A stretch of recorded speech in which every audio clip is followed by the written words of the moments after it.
ONU yatangiye gukura ingabo z'amahoro mu burasirazuba bwa Kongo kuri wa gatatu, umuhango wabereye ku kigo cya gisirikare cya Kamanyola hafi y'umupaka w'u Rwanda n'u Burundi.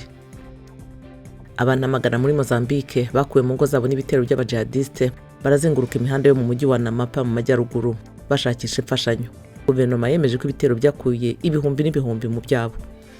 Guverinoma ya Chad iravuga ko igisirikare cyoherejwe mu murwa mukuru N'Djamena nyuma y'igitero ku biro by'igihugu bishinzwe umutekano cyahitanye abantu batari bake.